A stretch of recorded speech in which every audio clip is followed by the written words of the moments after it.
Кайф. Өте.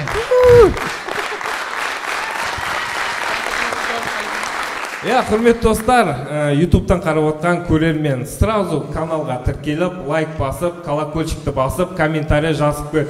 Рахмет, ендіше біз стендабымызды бастаймыз. Алғашқы болып шығатын сіздердің шапалақтарыңызбен Алихан! Құрмет, қошеметтеріңіз Алихан!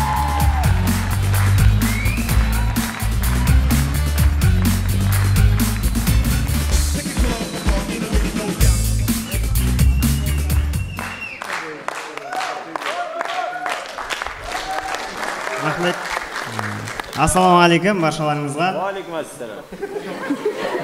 Бірден келісіп алайық, маған жағаласпаймыз. Кім жағаласады, түсеміз алдан. Аузынан бір чием. Келістік қой, Мына жерде маған ештеңе көрініп тұрған жоқ, сондықтан бар екендеріңізді білдіріп қойыңыздар. Бір. Рахмет. Жалпы стендаппен өте қатты көтеріліп жатқан сияқтымын. Алыс туысқандарым звондап бастап отыр уже маған. Алло, Алихан, балам қалайсың? Мен сен пәленшеңімін ғой. И чё? До этого қайда болдың? Мен с нуля бәрін бастағанда қайда болдың сен? Жоқ енді түсінші енді Алихан енді күйбең тірлік дейтіндей. Жоқ, ештеңе түсінбеймін. Сендерге тек қана ақша керек. Алло, балам, мен ғой мамаң сен үшін алаңдаулымын. Қайда жүрсің? Қой, сендер менің мансап, билігім, атақ, абыройым үшін алаңдаусыңдар. Сендерге тек қана ақша керек. Деп қашан айтады екем, пақыр кедейсің ғой. Андай болады ғой бір адамдар. Осы жұма галяк болып қалдым деп. Вечный галяксың ғой. Вечный галяксың. Киім алатын дүкенде продавец қыздардың өзі маған обслужка жасамайды. Білет та олар дым алмайтынды. Ценасын сұрасаң ашуланып айтады ғой еще. Адам басын кетіріп, бір күні өшімді аламын содан бар ғой. Мысалы, семіз адамдар бар ғой. Андай ақ көңіл болады ғой, байқайсыңдар ма? Ешкімге зияны жоқ қой басқалардың. Біз ғой сұқит. Алдап кету дейді. Ұрлап кету, жегізіп кету. Мен мысалға сотталып атқан семіз адам көрген жоқпын бар ғой.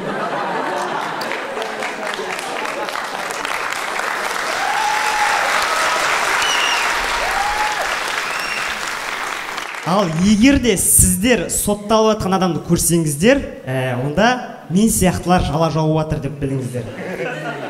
Содан ба деймін кейде бойым өспей жүргені. Одан кейін түнде жатып алып, қызбен жүргім келді, махаббатпен ауырғым келді ше.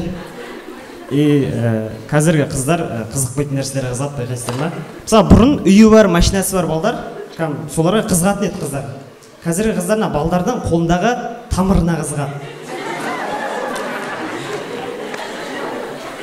Мысалға, мен анемиямын, айналайындар.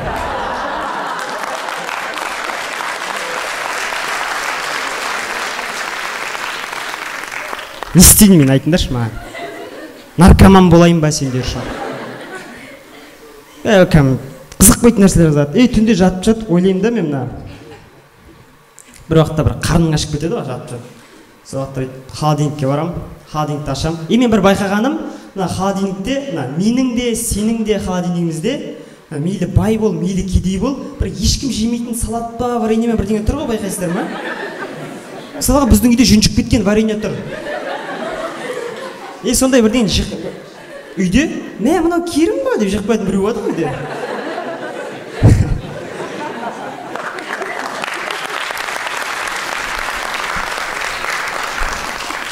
Дальше холодильникті ашасың, жылтты әрәшкейді қойып аласың столдың үстіне. Тамақ ішіп бастап атқан уақытта сенің миыңа сигнал келеді да, өзіңмен құрдас садыра дейінді қарашы ше. Мамасына үй машина алып беріп жатыр.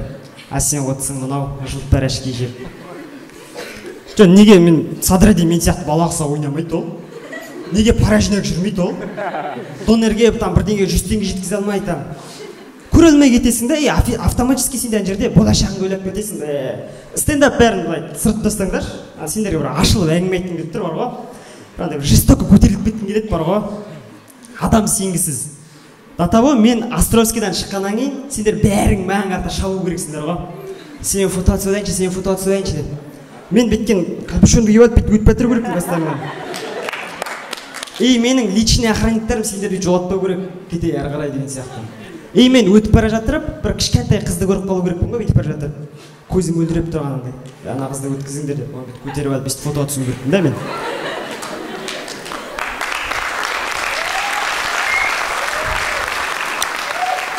Неше түрлі подкастта мен жылтпар әшке жеген туралы айту керекпін ғой, банаға. Мен дүниеден озғаннан кейін де әрбір қазақ мен үшін көзіне жасалып болу керек қой. Тас жүрекпен жыламайын дейтін адамның өзі деп болу керек. Мен тұрған үйлердің бет жарында бұл үйде стендап комик Алихан Тұрған дейтін табличка тұру керек. Ең патологы бана ғана киім сататын бутикта продавец қыз бар ғой, сонымен қасында жалмаңдап жүру керек қой бар ғой.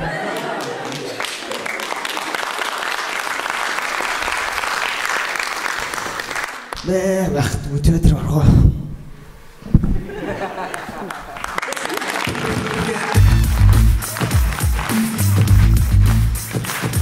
Рахмет, достар, Алиханға қаттырақ құрмет, қошемет.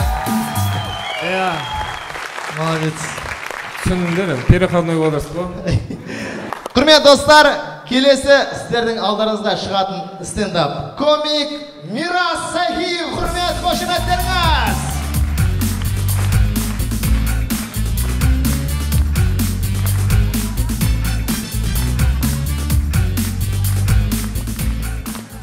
Қалайсыздар? Көңіл қалай? Жалпы соңғы кездері көп байқағаным, қыздар арасында тақияға өте қатты сәнген алған екен. Бар ма залда тақия кетің қыздар? Нағызын жүр ма? Құрметті қыздар, айтайын дегенім тақия киіңіздер, кимейді жатқан жоқпын, бірақ ол тақияларыңыз үйлеріңізде жинап жүріңіздер. Алдында бір ата жұмаға қыздың тақиясын кеткен мысалы. Ойлашы, 80-дегі мұқатай розовый тақиямен жүр. Шылдырлағы бар. Қазір мына өсе келе байқағаным көп нәрсе біз ойлағандай емес екен. Оказывается, баняға тек жуыну үшін бармайды екен. Ол жақта еще тамақ ішуге болады екен ғой. Баяғыда ойлайтын едім, ағам мен жеңгем неге баняға бірге барады деп. Мен де барайыншы деп. Ағам тұрып, кетіп қал десе жеңгем. Барсын. Жүр ғой бәрі сасып. Жалпы мына ор, қызғама шалбақтанды. Жалпы мына достар арасында, жиындарда, вечерлерде бір әдемі қызды көріп қалса, бір түр салып алатын достарымыз болады. Колбаса алып берші андай, колбаса. Халал ғой да, браттам да.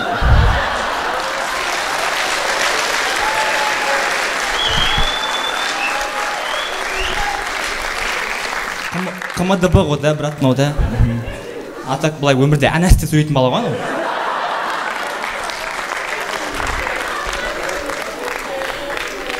Су алып берші ана, су. Без газа су алып берші ана. Комнатная температура су алып берші ана. Может, саған холодильник температурасында пиво керек шығар. Сосын мына тост төлеген кезде омарқайған достарымыз болады. Ақша қолдан кірер одной. Сатып аламыз, қалған тартып аламыз. За жизнь молится, ма қалай түсінде бірдеңе бар еді, айта алмаймын мен. Жалпы мына жақындарымыз ауырып, ота жасау керек болып больницаға барса, дәрігер міндетті түрде 5 минут кешкенде бәрі кеш болатын еді дейді. Алған 5 минут бар, бітпейтін. Қай уақытта барсында сол 5 минутта дайын тұрады екен. Білмеймін, біздің дәрігерлерге бір креатив жетіспейді. Сол баяғы текст, сол баяғы сценарий, бір кетіп қалған адамды жеткізу үшін біз қолымыздан келген барлығын жасадық дейді. Ана сөз слишком банальный бар, ана сөзге ешкім жыламайды да. Давайте сол жерге бір жаңа сөз ойлап табайық мысалы. Түрттім оянбайды қалай мысалы.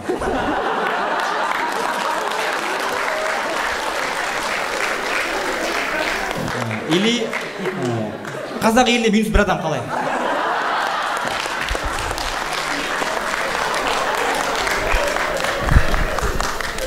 Или былай болатын сияқты, дәрігер шығады, жақын дәрігер. Дәрігер, мен досыма не болды? Капут болды досыңа. Өздеріне қызықсыңдар, адам деген 5 минут қана көлемі. Дейтін сияқты. Жалпы қазақтар негізі аурудың атын қоя салады ғой. тым жақсы орыстардың аппендицит деген ауруын соқыршек деп қойған. Ана аппендицит болсаң кей жазатын сияқтысың бір түрлі. Залда не о чем соқыршек болып қойғандар бар ма? Сондай ғой да, бір өзің үйде шемек шырап отқан жерінен кетіп қаласың ғой соқыршек болып. Еще больницаға барасың, ішің ауырып жатасың, врач келеді де, таңертең 8-де операция дейді ғой. Анадан кейін ұйықтай енді.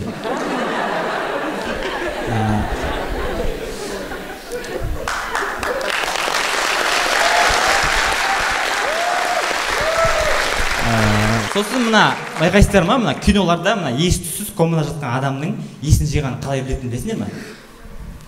Бүйтеді ғой салсаң. Білесіңдер ма? Мына кішкене бір қудатады адам болса бүйтетін сияқты.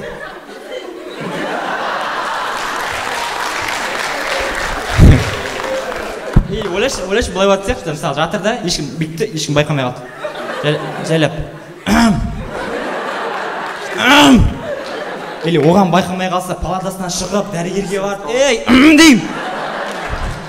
Солай болады сияқты.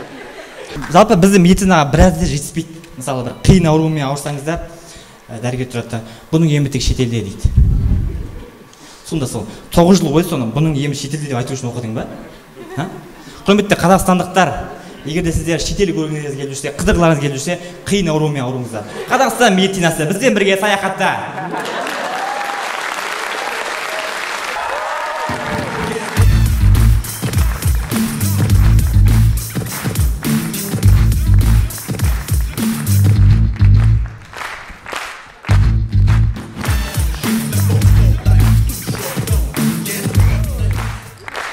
Мирасқа шапалақтарыңыз, құрметті оралықтар. Иә. Мирасына шапалақтың бәрі саған. Рахмет, құрметті достар. Келесі шығатын резидент тот самый Ерген Ақмырза. Шапалақтарыңыз.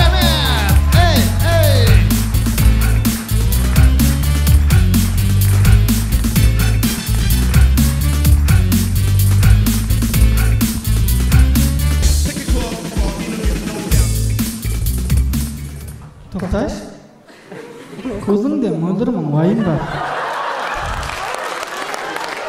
Саған бұл қайғыны берген кім?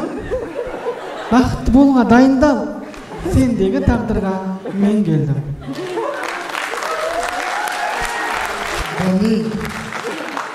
Бұли. Қалай оқиды осылайлар түсінбеймін. Қалай түсіреді, құрыстырудың патологы ғой. Левел 99 ғой. Мынан явно бір дубльмен түсірген жоқ қой мына. Бәленбай дубльмен түсірді ғой. Ойлашы, мысалы 17 рет түсірсе, 17 рет. Сендегі тағдырға мен келдім. Не могу. Не больно. Байқайтын байшы, сондайлар күшті қылып оқиды ғой. Саған бұл қайғыны берген кім деп қасында тұрған адам сұрайды ғой. Бұндайлар көйіп батыр негізі бар ғой, бір заң шығарып шара қолдану керек бұларға. Адамды құрыстырғаны үшін моральный ущерб төлету керек. Или пожизненно беру керек. Или өлім жазасы. Өлім жазасы ауыр болып кетеді. Пожизненно беру керек бар ғой. Залда Однолюб жігіттер бар ма?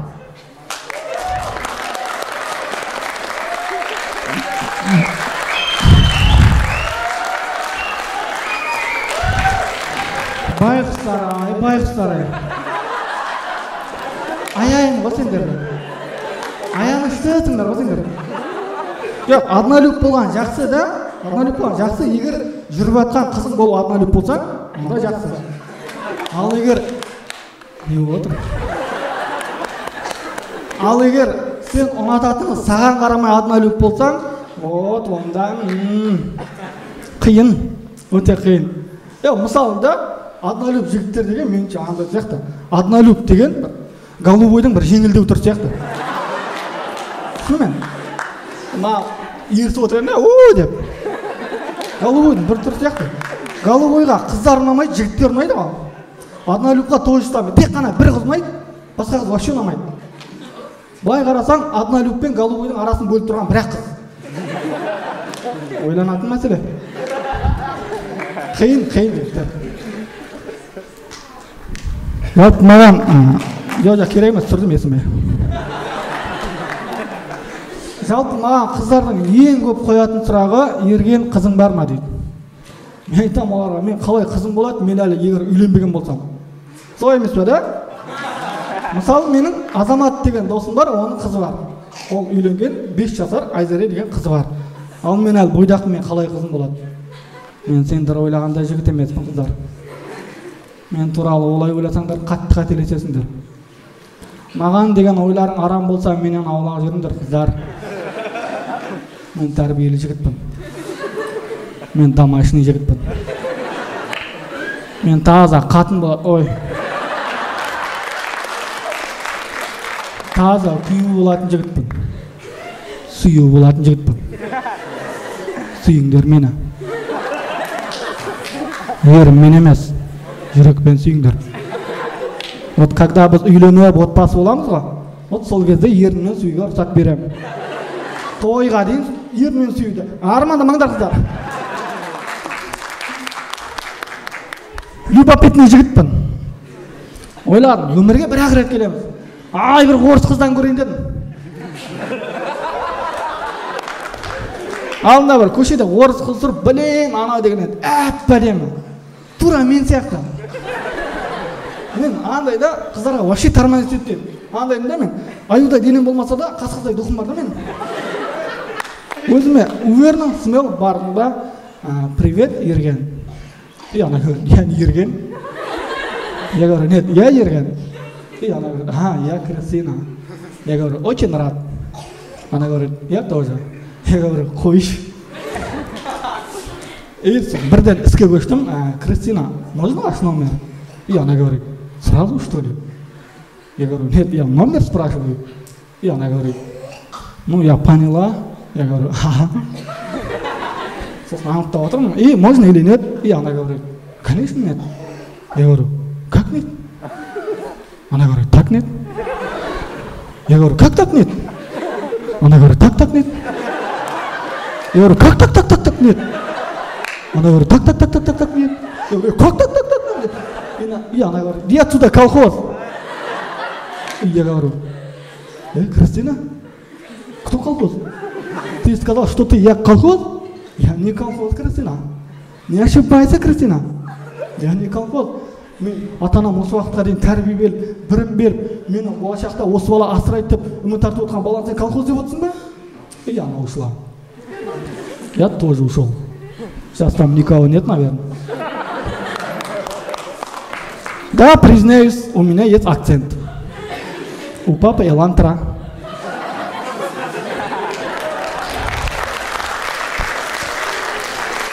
У мамы даже сонат есть.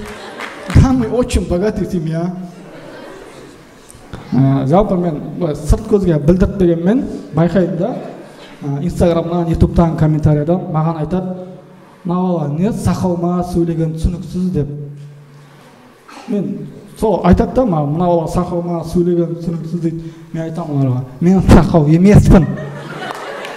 Жоқ, шынымен алдына маған біреу келіп айтады, Ерген сен сөйлеген қызық да, неге сақауларын сөйлейсің дейді. Басқа жерде оянбаған иманым осы жерде оянады ғой. Алланың жаратқан ау бауырым.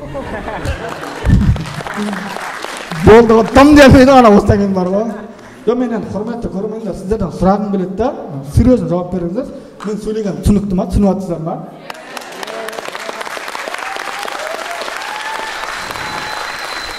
Онда хейтерларым болып тұр ғой. Айтар, танымал адаммен жақсы адамдарда хейтерлар көп болады дейді ғой. Сол хейтерларым айтарым, аман болыңдаршы хейтерларым. Осындай блогерлар болады ғой. Мен болдым. Елжан!